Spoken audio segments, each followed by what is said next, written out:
Plan from Dark Side Operations, training in St. Louis. We're going to talk about ghillie suit real fast, construction of one and camouflaging it. As far as ghillie suits go, I honestly would prefer, I have not done it yet, is to actually make my own with the panels on the front to crawl on, the anti-tear panels, and also with the burlap and have it stitched on or shoe glued on, but and have it all broken in and done the right way. So this here is a cheap jobber that is would still suffice. As far as actually camouflaging this is just like a nylon ghillie suit that is and I'm just going to give you some like basic pointers on how to set this up. But what you want to do is get the surrounding camouflage from the area you're going to be operating in, and whether you make one or you buy one. And this one I'm not real crazy about after examining further, but it's going to have to do is using the natural loops you have in here and then inserting the surrounding vegetation into these natural loops. And you're going to want to do this a lot more than this here. You're going to want to have it stuffed in an extreme amount, and you're going to want to get some different things, a couple different colors, a couple different types of vegetation. And then we got a lot of tall, like prairie grass type stuff here that that I have access to. But I'm just giving you the general idea here. I'm not going to try to camo out this whole outfit like we're going on a real mission here. You want to make sure your head space is covered. You want to make sure that again, spread these out, make it look natural. You don't want clumps of unnatural straight like handfuls of grass. You want to have this thing embedded with, whether it's dry brown grass in the fall time or a climate you're in. If it's winter time, you're going to obviously have a white, possibly solid white ghillie suit. If you're in all snow, if you're in an area where there's a rocky area like Colorado or Afghanistan type background, you have intermittent snow and vegetation still growing, or dead vegetation, then you're going to have dead or dry vegetation in there as well, possibly. But it depends, again, on the background. So this is also a digicam pattern, which I'm also not very fond of. I actually like stuff that's either OD green. I'm also old school. I like the old school camo patterns.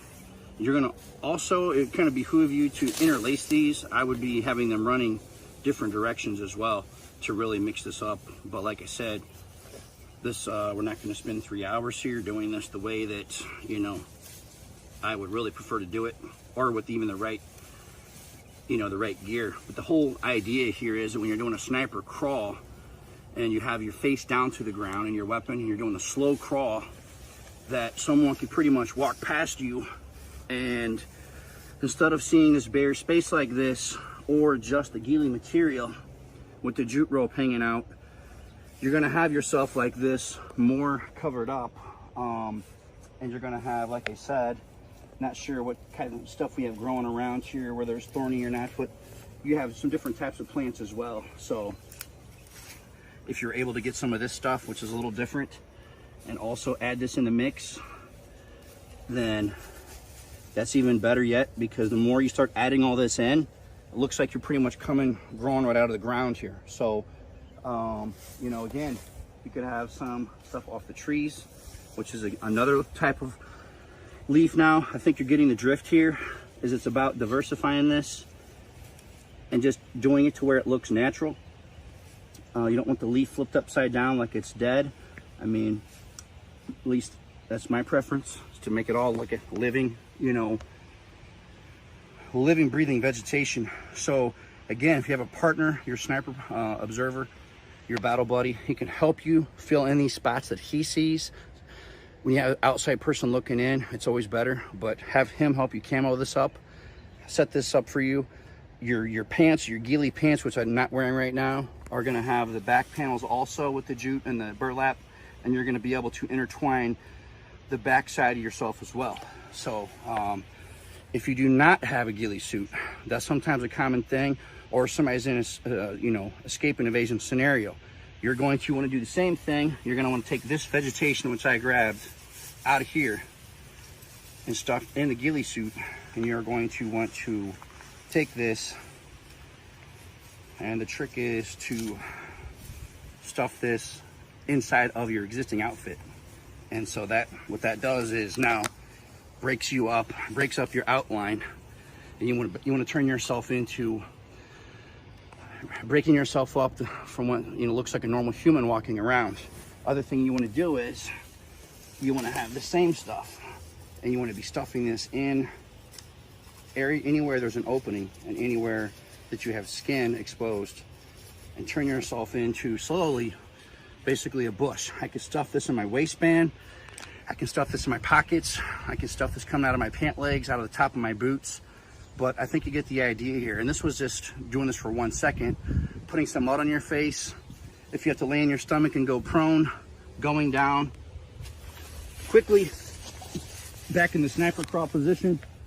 You now have this stuff going over top of your head. So just don't, if you're going to be moving slowly, you're not going to be moving around like this and jerking around and making unnatural movements.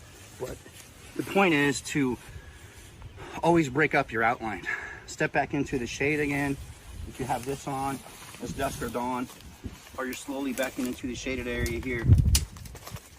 Minus making all the crackling sound. And I have this plants hanging down over my face, and anything at all type of face paint on, I'm drastically breaking myself up versus standing out in the middle of a field with my white human face glaring. And some people, there's a misconception too, if somebody is African American or Hispanic, they have a dark complexion. Some people, some amateurs think that they don't need anything on their face to be camoed because they have a dark complexion. That's not true. We all have, again, the natural reflection points. So even if someone is a black male, Hispanic male, Asian, doesn't matter. You have to apply the face paint. You have to do these measures. It applies same for everybody. So hopefully that answers the question on the ghillie and the camouflaging. Thanks, guys.